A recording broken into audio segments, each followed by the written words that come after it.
Hey everyone. If you've been anywhere near the news lately, you know the headlines surrounding Prince Harry and Meghan, the Duke and Duchess of Sussex, are just flying fast. But today, we're going to cut right through the noise. We are opening up a fast-paced investigative dossier to examine a compounding series of challenges that stretch all the way from London to Washington, D.C., and straight into the boardrooms of California. It is a fascinating, incredibly complex situation that really tests what happens when royal figures try to build independent, commercial lives. And we are going to break it all down, step by step. Right off the bat, look at this quote from royal commentator Kinsey Schofield regarding the couple's former UK residence. She says, "The royal family isn't just renovating Frogmore Cottage, they're spiritually cleansing it."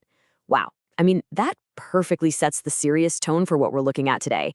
Because the couple is no longer just dealing with standard family friction. They are currently fighting a multi-front war, ranging from physical royal exile to some really severe legal and financial heat. Okay, let's dive into this. We have 4 major evidence files to open up today. First, the royal hard reset. Second, the US visa scandal. Third, a cracking commercial empire. And finally, number 4, the court of public opinion. Let's get to it. Let's open up our first file. File number 1, the royal hard reset, centered entirely around Frogmore Cottage. This hard reset represents the physical and honestly emotional erasure of the Sussexes from the United Kingdom. We're looking at the King's definitive decision to completely gut their only UK base, Frogmore Cottage in Windsor. I mean, this property previously underwent a £2.4 million revamp, and now it's reportedly being stripped. As commentators have noted, it's about new paint, new decor, and absolutely no Montecito memories. And this really highlights the internal royal dynamics currently at play, because we have 2 very different approaches from the top of the monarchy regarding how to handle Harry. On one side, Prince William's stance is cautious, unyielding, and deeply protective of his family. According to reports, William absolutely refuses to reopen that door following the massive public fallout from Harry's memoir Spare. But on the other side, King Charles is taking tentative steps toward a cautious reset, marked by sharing tea and engaging in quiet reflection. It seems he's perhaps just seeking a little peace. Let's see how this all builds across a timeline of recent events, because it's like a giant puzzle. So the 2023 release of Spare caused that massive family fallout we just mentioned. But moving into 2025, sources say Harry actually shifted to a strategy of quiet signaling and small gestures to rebuild trust. Now, jumping to 2026, insiders report Harry has launched a calculated battle plan. This is a carefully timed diplomacy mission aimed at lowering the temperature. So what is his ultimate goal here? 2027, a hoped-for public reunion and olive branch moment alongside his family at the Invictus Games in Birmingham.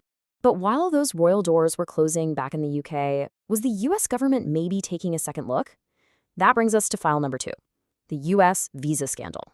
This leads us right to an incredibly high-stakes question. Did Prince Harry actually lie on his U.S. visa application? This question is at the very center of a major freedom of information lawsuit spearheaded by the Heritage Foundation, which is a conservative think tank based in Washington, D.C. And let me tell you, this carries heavy implications for anyone trying to navigate U.S. immigration law. Let's just lay out the cold, hard facts of this immigration battle. In his own memoir, Spare, Harry readily admitted to past use of cocaine, marijuana, and psychedelic mushrooms. Now, lying about past drug use on federal immigration forms is a really big deal. It can literally disqualify you from obtaining a visa. So the Heritage Foundation's FOI lawsuit demanded document transparency to see exactly what Harry declared to Homeland Security. Recently, U.S. Judge Carl Nichols actually ordered the release of redacted records, which keeps the legal heat very much alive.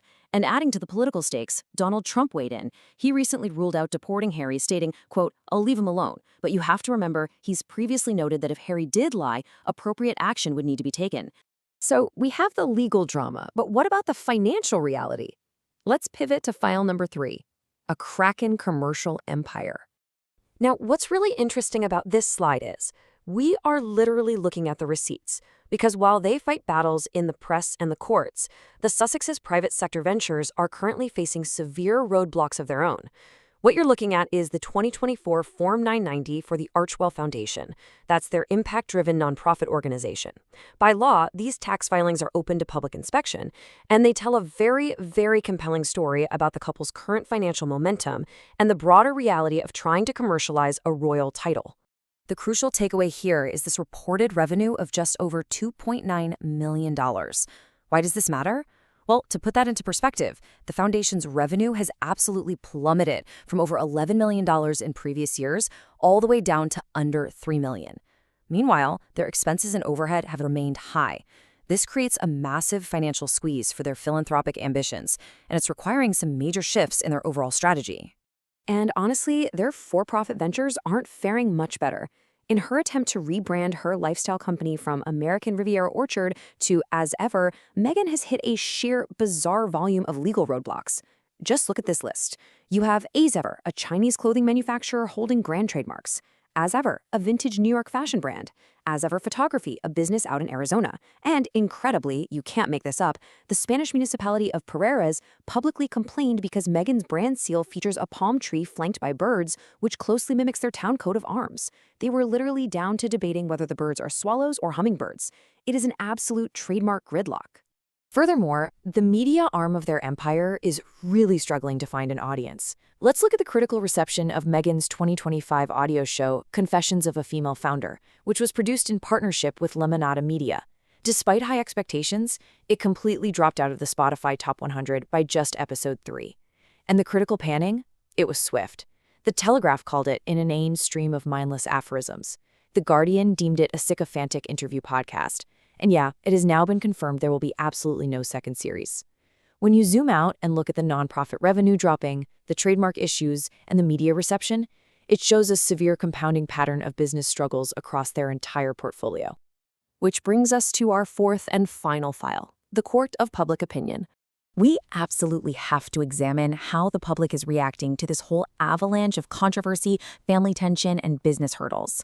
We need to treat these YouGov numbers from May 2025 like cold, hard evidence. Prince Harry currently sits at just 27% positive opinion among Britons. Meghan, Duchess of Sussex, is at just 20%.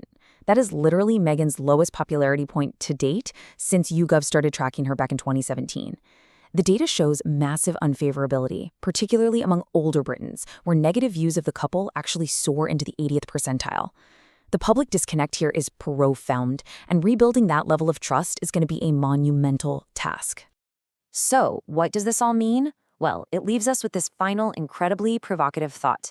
As Harry's target of the 2027 Invictus Games in Birmingham approaches, will the Sussexes actually find reconciliation, or are we looking at total exile? The stakes of this multi-front war have literally never been higher, stretching from royal estates to federal visa records, right down to the bottom line of their business empire.